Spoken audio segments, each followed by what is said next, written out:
following program may contain strong language and brief nudity.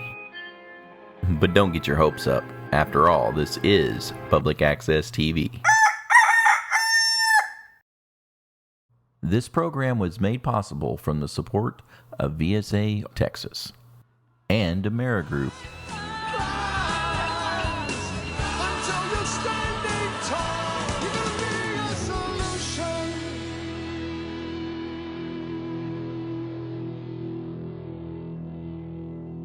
Rise up, Amerigroup.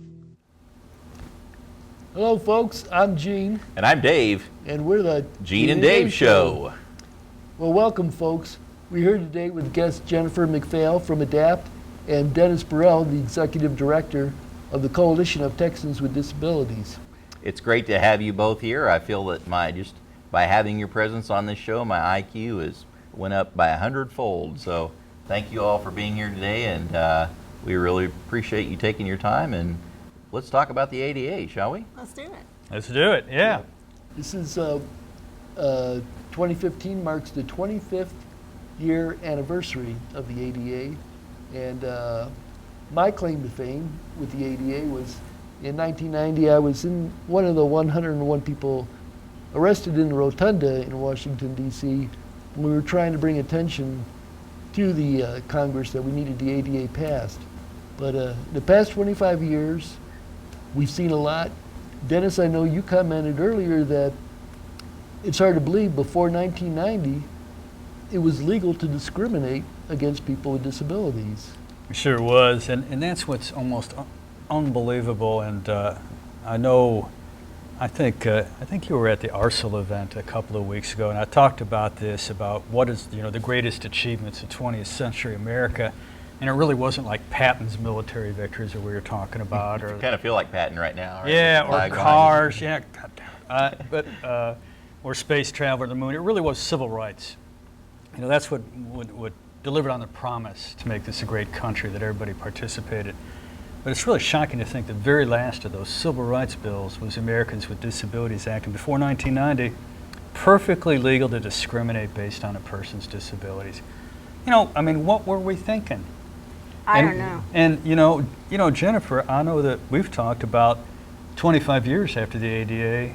What are we thinking now when we still continue to discriminate against people with disabilities? Absolutely. I think one of the greatest changes that the ADA is responsible for is in the souls of the individuals with disabilities.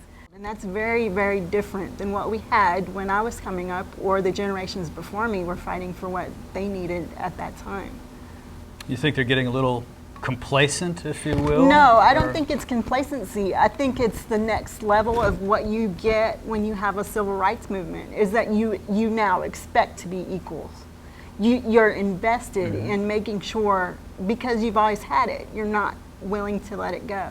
So now you know that you can fight. Right. Rather than before you were like, well, my place is in the home. I'm not supposed to go out because, there's these rules. I need to just stay at home. I know that I can't really get in that restaurant, so I'm just not going to go to eat there. My place is staying back here, back in the wings. Yeah, and one of the other things that happens is now that it's spread quite a bit throughout the community, the access, people are now able to do things other than, fight and struggle to be free.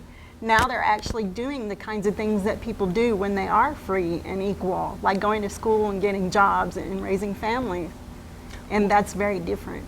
Well, Dennis, you mentioned complacency. I remember in February of last year, 2014, we had the Civil Rights Summit here in Austin.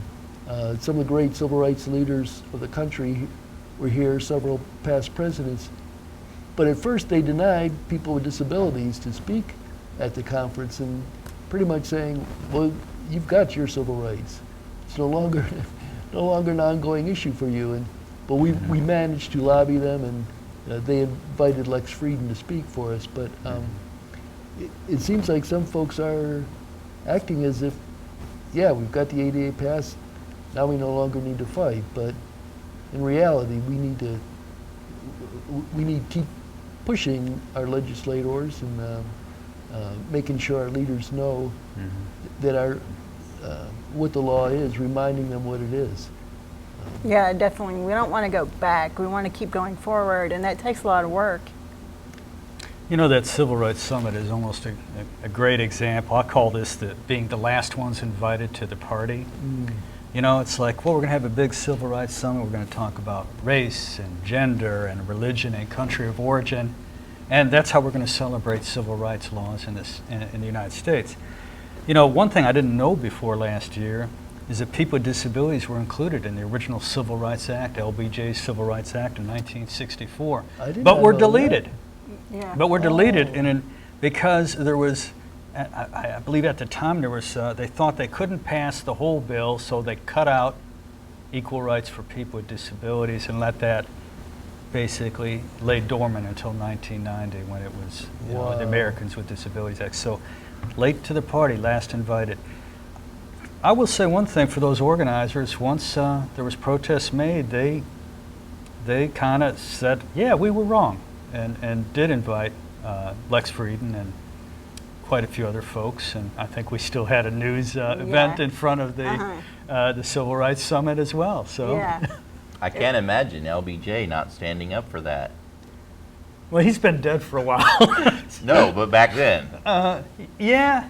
Well, you know, when you think about it, he was a master tactician in getting things through. So I suspect he knew that he was giving up that, but in return getting the foothold of civil rights. But he should have really, in retrospect, should have never have singled out people with disabilities to not be included in that. Well, speaking of getting invited to the party, I think our own local celebrity Jennifer McPhail got invited to a party in Washington, D.C. to celebrate the 25th anniversary of the ADA. You want to tell us about that, Jennifer? Well, actually, we had to kind of fight for that one too, but once we kind of pushed our way in, it was really very cool to see. The Obama administration really didn't have anything until the last minute to acknowledge the ADA 25th anniversary. So a bunch of us in the disability rights movement kind of pitched a fit, and I was the guest of a guest.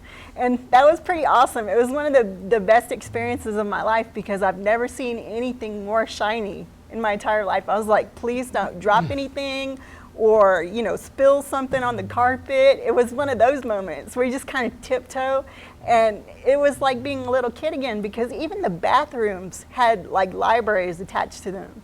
Wow. It was awesome. And it was accessible? Yeah, well, The they bathroom? made it accessible, yes. Yes, the bathrooms were very accessible. They had to bring in portable ramps so you could get into the east wing of the White House, but it was pretty awesome. Did Obama get to meet you? Actually, no, I got to talk to the vice president. He called my mom for her birthday. It was pretty cool. Oh, get out of town. No, I'm serious. It was pretty awesome. So Joe Biden is a cool guy. He must be running for president. Yes. I don't know, is he? Yeah, Well, but that's the big question in the air Yeah. now. So. beginning of next I month. haven't seen anything, yeah. So we'll see. I know my mom's a pretty big fan now. Well, what's been the biggest improvement that you've seen, Dave, in the past 25 years in terms of the ADA? Oh, there's so many things. I mean, and a lot of it, like Jennifer said, you know, we kind of take advantage of it now. We don't always think about it. You know, just something as simple as being able to go out to a restaurant and have a meal with friends or family, and then just being able to get one place to another. I take the train to work almost every day. You know, I love to be able to take public transportation. Gas is expensive, traffic is horrible, but I can get on the train and I can start working. You know, I can make phone calls or check email, whatever, right from the train, and I can just roll on without any issues. I mean, just the door opens and I just roll right on. I don't have to worry about a lift or a ramp, or you know, it's just accessible the way it is to everybody else. So it's there, Yeah. which I love. It's great. And accessible transportation is huge. That's one of the attractions for me. That's one of the things that brought me to Austin. But we still got a ways to go. Now, Dave, you and I did a show on accessible lodging here in Austin, and we found some good lodging. But there are people still today. You make a reservation at a hotel for an accessible room, you show up and they don't have it. Or they gave it away to someone who they- doesn't need it. They gave it away to someone who needs it, or they decided to do construction on it and not tell the person that scheduled the room. That happens way too often. Yeah. That happened to me in Dallas. We didn't have anywhere else to go, so I would have to go to the restroom out in the lobby. It was just a big pain in the tuchus in the middle of the night, having to go to the bathroom in the lobby and then go back to my hotel room. That was a real pain. Kind of made you have to get dressed, didn't it? Yeah, Yeah. well, that's the only way to go when Yeah. you're having to go through the lobby. I guess so, yeah. And you folks at home know that on our website, www.thegeneanddaveshow.com, we caption all of our shows. Yet, the movies that we see on TV are supposed to be captioned, but there's lots of times they just fall short. Certainly, the video content on the web hardly ever is captioned. So we definitely need some enforcement in a number of areas. If people ever need help with that kind of thing, feel free to call the ADAPT office. The number is 512-442-0252. And just ask for me, Jennifer, and we'll try to help people with problems that they have and try to straighten things out. And also Dennis's office is, 512-478-3366, Coalition of Texans with Disabilities, and we partner all the time with ADAPT, shoulder to shoulder, try to make this world a little bit better place, right? Absolutely. and if you go to our summary page on our website, you'll see both of their web addresses. We'll put them on the screen here. But yeah, definitely make use of these two valuable resources. Any more thoughts on the ADA before we move on to passing the torch? Well, for me, the thing that struck me as I'm sitting in that shiny White House is how much things have changed in my life. And I always say this like at City Hall or at the state legislature, but I've lived 2 lifetimes. The lifetime that I had before the Americans with Disabilities Act and the lifetime that I've lived after the passage of the ADA. And the two are starkly different. My life before I had liberties and protections under the law was just an existence. We would always have to call ahead. You would assume that you couldn't get into a classroom without a fight. You could assume that you weren't going to be able to get on that bus on a busy day because it would be one of the ones without the lift or something like that. And now what I have now with the advancements that we've made is spontaneity in my life. I no longer have to call ahead and make sure, unless it's a taxi cab or a hotel, but I can just go on and do what I need to do during the day and not have to think and not have to plan and not be so rigid. If I want to go out to a restaurant, I can go out to a restaurant. If I want to go to a movie, I don't have to sit in the aisle. If I want to go, kayaking or skydiving or whatever, I can do all those things. Maybe some things are easier than others, but Yeah, but still, it's a total change in freedom, and that's wonderful. absolutely. I see it as a bit of a yin and yang, and some of my most favorite experiences related to the ADA are, like I ran into the guy who, in the produce section of HEB, not only couldn't handle a wheelchair, he was kind of on a gurney getting by, and just, Wow. that common interaction, the sort of the regular person interaction, I think is really cool. Yeah. But I'd also like to see society accelerate true full participation of people Absolutely. with disabilities, and I think that's the next challenge we go to. Well, recently Hillary Clinton was interviewed, and this was in reference to Black Lives Matters, but she said, you can't change people's hearts. Well, you can, and we have. Before we became so accessible, the infrastructure of the city, you rarely saw people with mobility impairments out, and people would say, well, why do we need to have ramps on all these sidewalks? You never see anyone out in a wheelchair. Well, Yeah. duh, you don't see them out there because there's no ramps. But I mean, Dave and I get comments all the time. People say, we watch your show and we didn't realize this is why you need certain things, or this is why you do certain things. And now we know, and now we can back it. So yeah, I think we have changed people's hearts, and I think we are going to move forward in this, in improvements to the ADA. But we gotta keep reminding our leadership that we're here. We got Yeah. our eye on them. Speaking of leadership, Dennis, you want to tell us about the change in leadership at the legislative Yeah, level? this year's Texas legislative session, yeah, there was a lot of change at the top. A new governor, a new lieutenant governor, a lot of new key chairmen, and supposedly a year of opportunity, a year where there was going to be money in the state budget to address some of the issues, not just for people with disabilities, but for school kids, even transportation, water, environment, all these things that they could have done. And yet I kind of come to the end of it and felt like they left a lot more undone that they could have done. And the classic example really is in Health and Human Services. That part of the budget, they had great opportunities to address waiting lists in our Medicaid waiver programs, to address these attendant care issues, which I've come to say is the worst compensated legal job in Texas. Absolutely. And a myriad of other things. And it's shocking to me that the issues that emerged as what were called important really weren't. There was a lot more discussion about open carry handguns than there was about seniors and people with disabilities living lives of dignity. That's just not right. You're absolutely right. It wasn't right. And it's very shameful that in a session like that one with all that financial, all those resources, that we didn't advance the ball a little further. You never really expect for them to greet you with open arms and do everything that you say is the correct thing to do, even though you know it is the correct thing to do.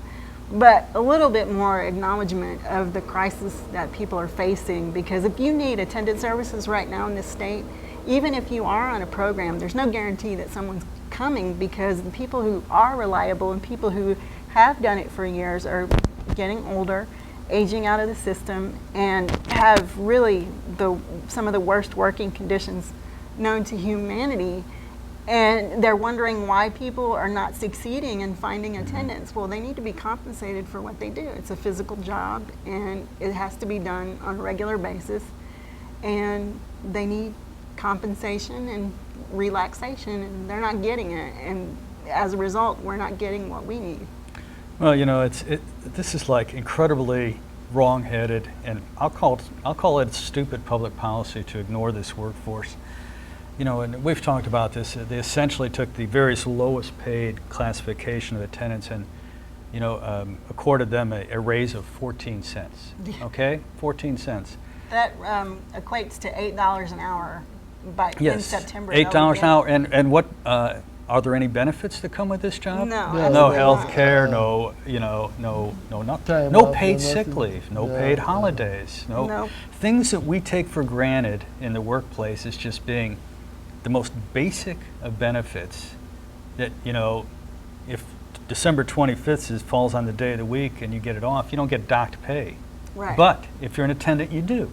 If you take Christmas off. Right. Yeah. You know, so this is a matter of, you know, they think they're saving a little money. Actually, what they do by starving this workforce is putting people at risk of institutionalization, which is far more expensive and far more damaging to us as human beings. Absolutely. I mean, and we're talking also about the potential for falls if you're doing more things by yourself because there's no one coming, or the potential for pressure sores because you're forced to stay in your chair overnight because no one's coming, those types of things. So society pays for it anyway, even if we pay more for it if we ignore it and let it get to a crisis situation. Dennis, if people wanted more information on this, where would they go? Can Yeah. they find a document that would have? Well, as a matter of fact, summation of it? they can. This document I hold right here, which is our report on the 84th Texas Legislature, that was this year, can be found at txdisabilities.org, txdisabilities.org, downloadable. And, you know, I'm a firm believer that you just can't have a a report that looks like legislation because it's so boring no one can ever read Yeah. it. So, Right. so we do, there's some pop culture references. We kind of do the House of Cards thing going through here. But you'll find it very readable, and you can scan through it relatively quickly. And it is important for all people to pay attention to what goes on in the Capitol. These are decisions that impact everybody's lives. And the decisions that were made this year, you know, I think were harmful not only in the short term, but in the long term too. Absolutely. It's going to have repercussions for generations to come. Absolutely, yes. You mentioned, one of the things you mentioned in the report, Dennis, is that the legislature cut taxes, and the biggest problem we have with that is, when there's a downturn in the economy, when we start to have problems, nobody's going to raise taxes. That's political suicide. What they're going to do is cut services, and that's dangerous. So we're not getting some of the services we should now because the taxes are cut. And if there's a downturn in the economy, it's going to be even worse. Yeah, and you know, that could happen as soon as the next legislative session. You know, that could happen in 2017. Certainly, I think by 2019, we're going to see, you know, basically a drying up of state revenues that will cause them to cut services further. And for what? You know, and part of the tax cuts that went to homeowners, it amounted to $10 a month. You know, who's going to even notice that? And so that means the bulk of the tax cuts went to big business, and the majority of it went to, you know, the larger of the businesses. So they got a big tax cut, and you know, they always say they do that to create jobs. These are jobs creators. Well, I know what a good way to create jobs would be to raise that attendant wage, so that have people Absolutely. filling these jobs which are now vacant. Right. You know, and those people, you know what, they spend their paychecks. Absolutely, because they're so poor, it goes right back into the local economy. Yeah. Now, speaking of local, Jennifer, you're very active at City Hall. You've seen a change there. Yeah, there's quite a bit of change. There's only one incumbent serving on the city council this year, which means a lot more time and effort to educate people about very basic stuff. And what we have on our local platform for issues is we're supporting a recommendation of $9 million for sidewalks and curb cuts. One of the problems about that is, though, that they run out of bond funding next year, so they're going to have to look for additional funds to keep the program going. We've created a lot of accessibility through the years, and we're one of the most accessible cities in the country, but our sidewalk network needs a sprucing up every year. It's very cyclical. Those projects need a lot of attention to be maintained and be available to everybody.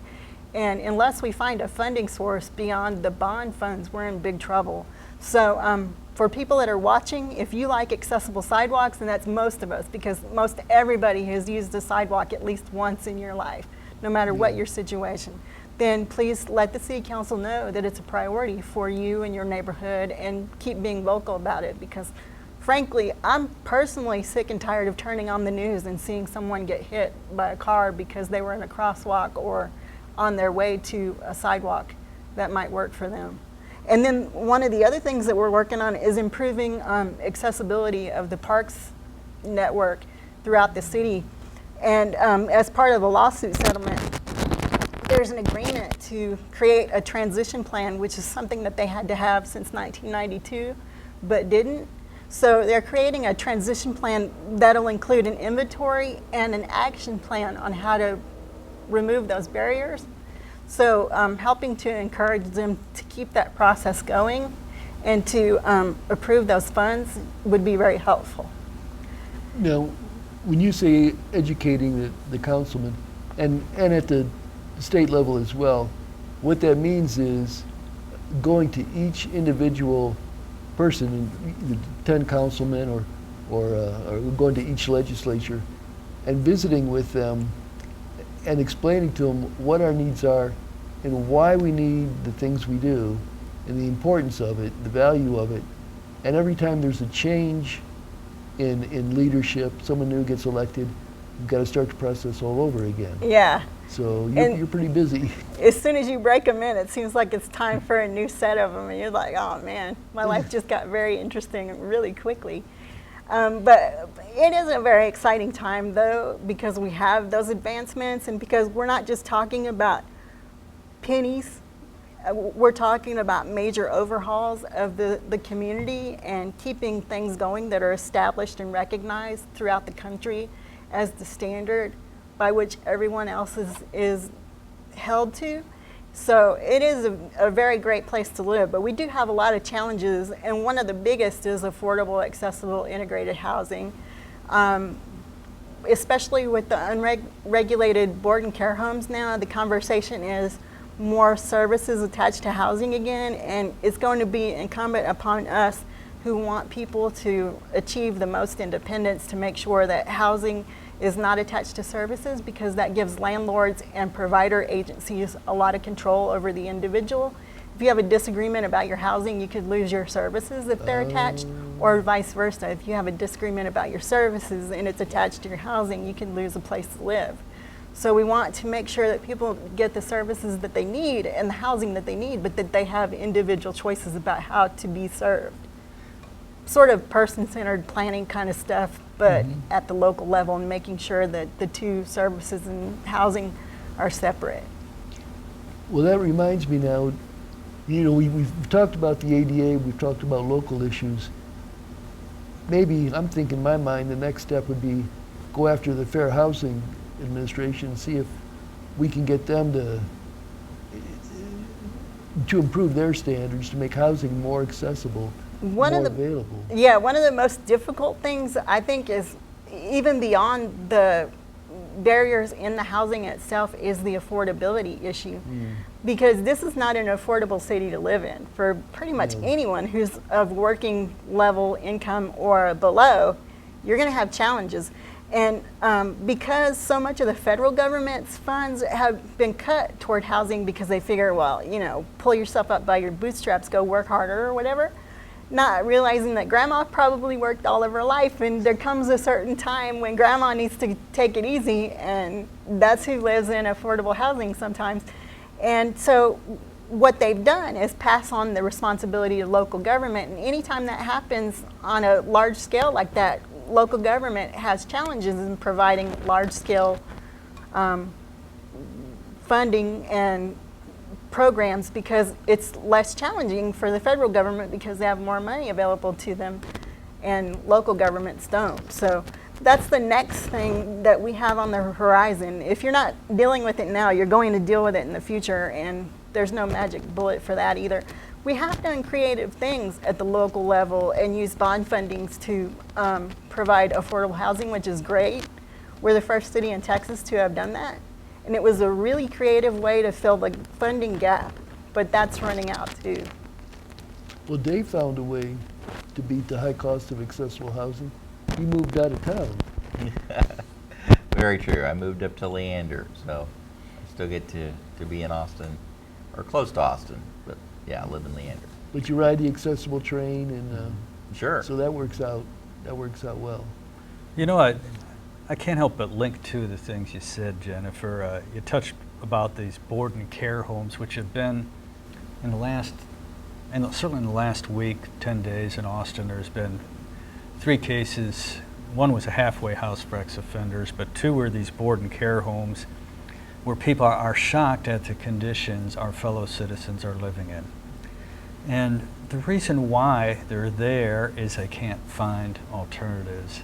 And these board homes, which by the way are unlicensed and unregulated, Right. are one of these deals where people swap their Social Security check for theoretically shelter and meals food, and yeah. fields. Okay? And in an unregulated environment, which sets people up to be exploited.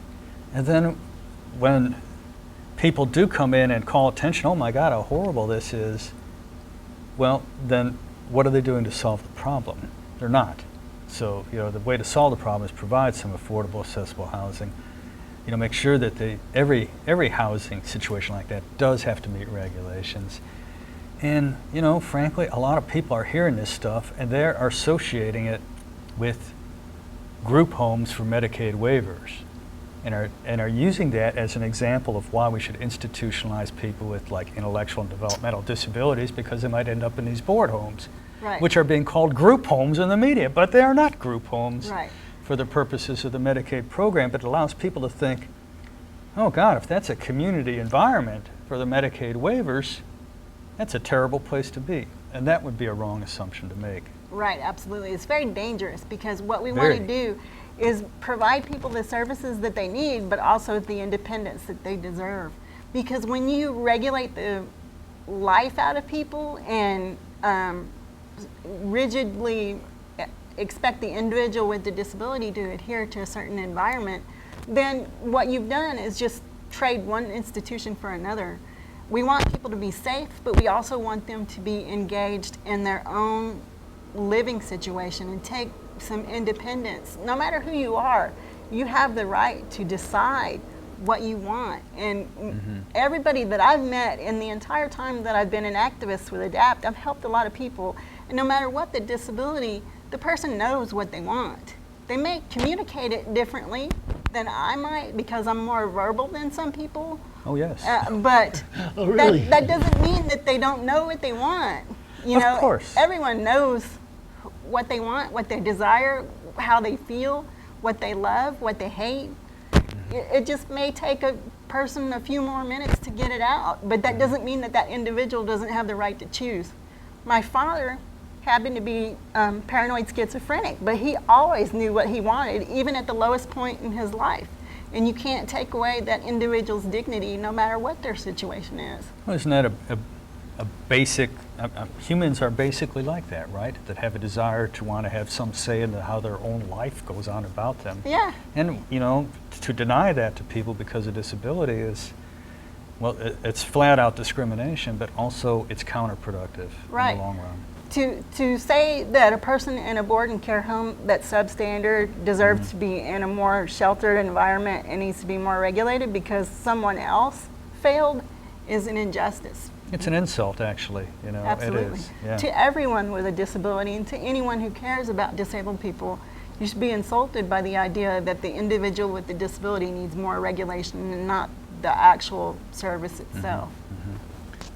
We did come away with some good things in this past legislature. Dennis, you've got it in your report here. You want to tell us about the ABLE program? Yeah, The ABLE bill? yes, the ABLE Act is a significant improvement, and it's there was actually a federal ABLE Act passed last year, which only takes effect if each individual state enacts their own version, which Texas chose to do this session, and will allow people with disabilities who incur their disabilities up to age 26. Interestingly enough, that's a departure Yeah. from typical developmental disability age limit, to have accounts, savings accounts literally, where they could deposit their own earnings if they're working, or their family might put money in there, and that account will not count against their eligibility for Medicaid or Social Security. Awesome. Now that's awesome, because our current system kind of relegates people who are dependent on, say, the health care benefits of Medicaid to live into forced poverty, because the prospect of giving up critical health care services often causes people to turn down job offers, to turn Absolutely. down raises, to turn down the opportunity to move from part-time to maybe more hours at work. Absolutely. You know, we're forcing poverty on that. So the ABLE Act is an important and a really excellent development, and we're excited about that. It's going to, it's in the process of going through regulations. It'll probably come online, well, early next year. Cool. Look for it. And then we've got MAMA, the Mothers Advocating Medical Marijuana for Autism. Yeah, That was marijuana. Well, it wasn't so long ago, and I'll tell you this, our own organization always steered away from medical marijuana legislation. Why? Because if you were involved with it, people looked at you like you were some sort of fringe weirdo who was supporting recreational use of Yeah. marijuana. Well, now, the fact is that marijuana has been proven to have positive medical benefits for many different kinds of populations. In fact, the majority of states in the United States already have legalized marijuana for medical use. More than 36, I believe. So this was the first effort to actually legalize marijuana for medical use in Texas. And it did pass. It passed it. It's very limited. It's going to focus on people with intractable epilepsy, but it works. And I'll tell you, the It's hearings a were pill awesome. form, right? And they Yes. take it in a pill Or form oil. that Yes. you can rub on different parts of your body, or do you drink it? I think you can rub it on or, drink it. Yeah, it's pretty incredible stuff. The hearings were some of the most compelling hearings I saw during a whole session, where you had parents talking about children with 50 to 100 epileptic seizures a week and getting it under control. There are even 2 parents that came back from Colorado, said, I left Texas to go to Colorado so my daughter could access medical marijuana. And you know what? Her seizures are essentially under control. She's in school, she has friends, she's doing after-school activities. None of that was possible with any of the failed therapies available in Texas. So, I keep coming back to what was once a fringe issue is now a mainstream issue.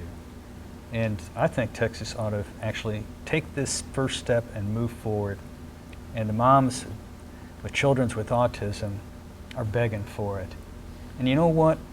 We shouldn't criminalize a mom who wants Right. to access marijuana to give to their child with autism, yet we do.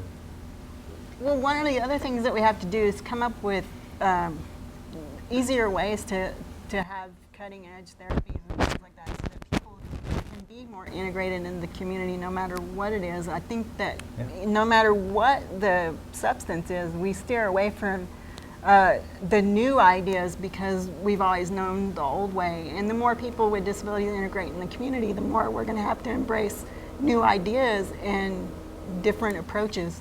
And that scares a lot of people, whether it's medical issues or attendant services or physical access to transportation or anything like that. Yeah, and we need to get past any of these knee-jerk reactions, and see the possibilities that are out there. We can have a much better accessible society, much more inclusive, more people with disabilities in school, more of them in the workplace, more in elected office. Absolutely. And this is not, we're capable of doing it today if society will do it. It's a choice. It absolutely is, and it's time for it to happen. All right. I hear that Earthquake, some people with everybody disabilities can have TV shows too, That's the rumor. Yeah. They don't have to be I hear you very guys good are going at to it either. broadcast television next year, is that right? We would love to. Syndicated in multiple communities across the country. That's That'd right. be awesome. So if you're out there watching, give us a call. We can talk. We are available. We're not free, but we are available. Well, Jennifer, you mentioned advanced therapies. Well, Dennis, there was something in this recent legislature called the Gila Monster. Yes. They refer to it as the Gila Monster bill. The Gila Monster bill, yeah. Gila Monster. Yeah, this is a relatively new kind of medicines that are biologic in nature instead of compound chemical drugs. So that means they're made out of some existing plant or animal type product. And we call this the Gila Monster bill because one of these medicines is made from the saliva of Gila monsters. And it's used for diabetes control. Yeah, I know. I mean, who discovered it? Yeah. But, Someone in the Amazon got spit on or something. Hey, that worked. yes, and there's a lot of promise to these things. I think most of you are acquainted with Chase Bearden, who's our advocacy guy at CTD. Well, he used this stuff, a biologic, for a decubitus ulcer, and he kept it under control for like 6 months, Cool. where he would have had to go into surgery, and he kept working, and then when he took some time off, and he was able to heal without surgery after that. So, these things work, and what this bill did, it allowed more access to these kinds of biologics and what they call biosimilars, which are kind of like generic versions, in other words, less expensive medicines. So these are new things coming on the market. It's exciting. It's fun, It's kind of Yeah. like Gila monsters, I mean, what else are they Yeah. going to find out there? Yeah. They got to hurry though. We're losing forest everywhere, so they Yeah. did a documentary Yeah. about that. Start getting your antibiotics now. You can stock up on them because soon there won't Yeah. be any forest left. Yeah, yeah. So we had some really good stuff come out of the legislature, but as you mentioned before, there was a lot of talk about open carry handguns and same-sex marriage discussion. So what does that say about the priorities of our leadership? I mean, what do they get out of it? Why are they moving in that direction? Well, the more they talk about fluff, the more popular it is with a lot of people that aren't paying attention, because it makes a good soundbite to be fluffy. And no one really asks you any substantive questions. They just hear the soundbite. And then you can flitter on about your day and go play golf with someone who has money or whatever they do when they're not there. I guess there's more Twitter traffic Yeah. on open carry and same-sex marriage than there is on the needs of people with disabilities or health Well, issues. I think this is a direct result of the people who vote. You know, we have something like the lowest voter turnout in the nation, either that or second lowest. People who are making sure they vote are ones that care about things like open carry or against same-sex marriages.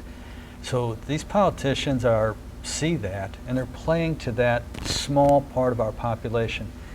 You know, if you look at any one of those issues and they take a general survey, you know, what do you think about, you know, open carry?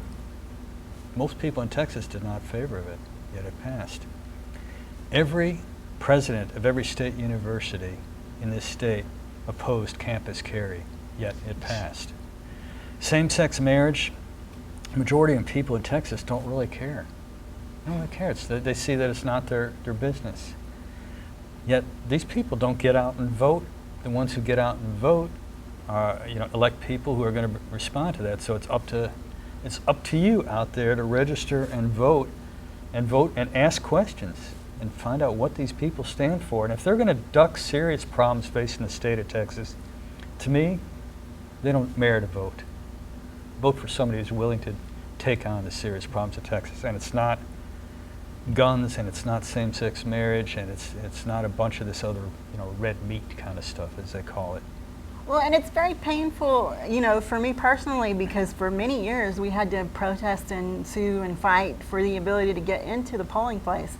Yeah. So to know that people just kind of blow off the responsibility of going to vote after all the work that we've done to make sure that people could, that's painful. And to hear them, when you're fighting with them to make the polling places accessible, talk about the low voter turnout, when there have been instances in which I sat out in the parking lot trying to yell for the polling place workers to come out and let me in the building, because when they move polling places, a lot of times, even though they're supposed to inspect and make sure that they're accessible, sometimes they fail to do that.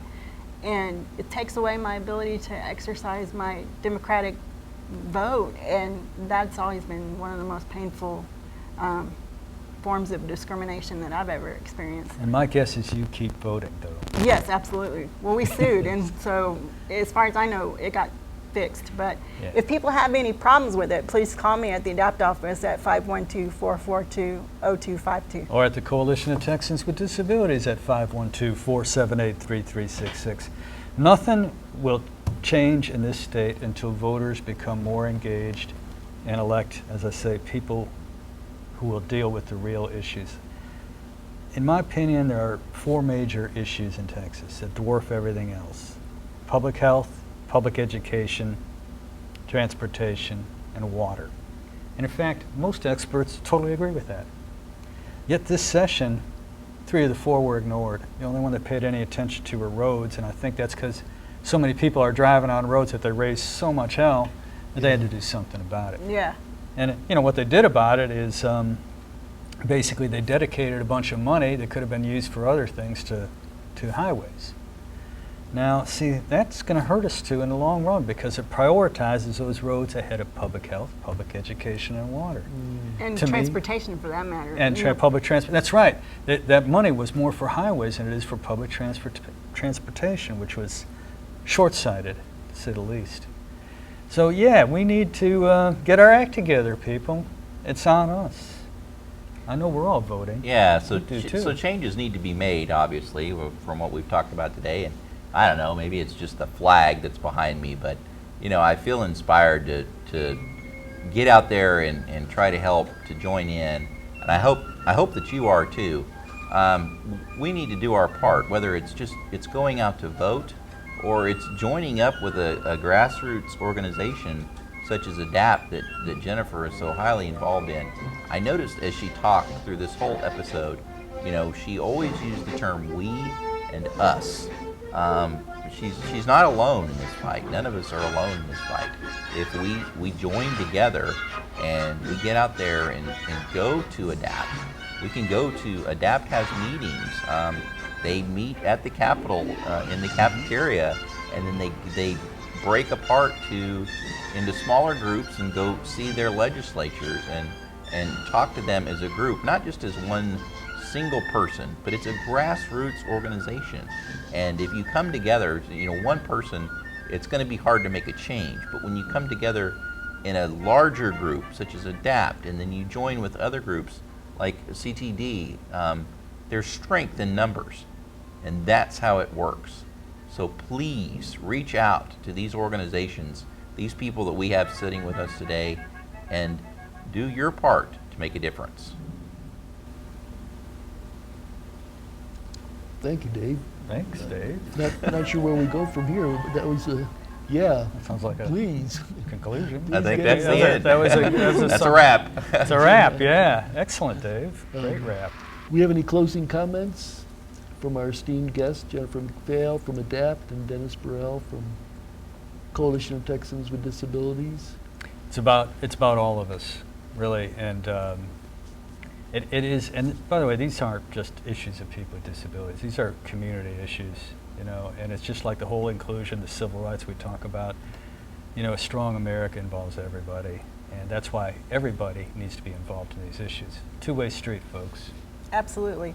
And, there may be an issue that's out there in the community that we haven't began to work on, but if people come to us and they want to get involved and they want to work on a particular issue that we haven't tackled yet, you're always welcome to do that too. The only thing that we ask is that people be involved and be engaged, because it's hard to be at City Hall at 2 o'clock in the morning by yourself trying to speak for an entire community when you're just a handful of people. So we need more people to be involved, whether it's sidewalks or affordable housing or something at the legislature or being able to vote or transportation, whatever it may be. Like I said, there might be something that we haven't worked on yet. That requires creativity from everyone, and you can only participate if you're actually involved and available. And everybody's welcome, no matter how weird or wonderful, because that's what we run on. So if you're interested, 512-442-0252, that's the ADAPT number. And this will be the last show that Dave and I broadcast from Channel Austin. Public access will be managed by the Austin Film Society starting in September, so we're not sure where we're going from here. But we still have our webpage up, www.thegeneanddaveshow.com, and we'll have captions on there, so you can join us there and keep up with what's happening in the disability community in Austin. So thank you, folks, for joining us today. Thank you. Thanks. My favorite show is the Gene and Dave show. So. Fantastic. All right. So long, folks. Bye now.